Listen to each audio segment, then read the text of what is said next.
دسته چندو کونشوپیان یا کانتونا رقایجی رو چهارمین فستیوالا کلپورا رسن لناوندا چانده آل کانتونه لدارخست. فستیوال به بشداری اولاتین کانتونه سازین سفید و لشگری هات لدارخستن. فستیوال به دقیقه ریزگرتن دست بکرو پشرا خافتن. جالی دسته چندو کونشوپیان یا کانتونا طبقه و هات گرن. آخیفران بحثا نمونه ریوبریا خسر براتیا گلان و جیانا هفش گرن. باشیجی کومنستران و گوونده بر همین خواهین هنری پیشکش کردن. فستیوال به گراندنا گوونده جهلا بشداران و بداوی بو.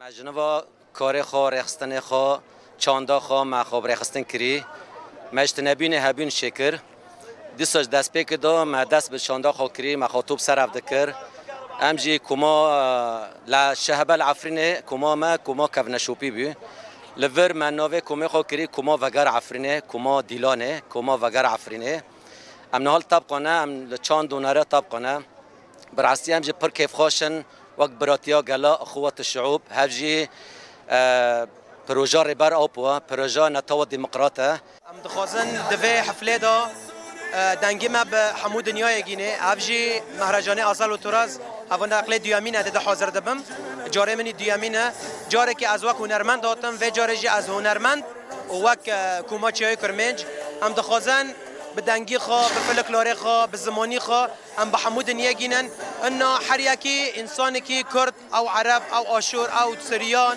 او علوی ام گی براکنه ام گی خاک براکنه دوی سوریه دا ام به دستک بایشن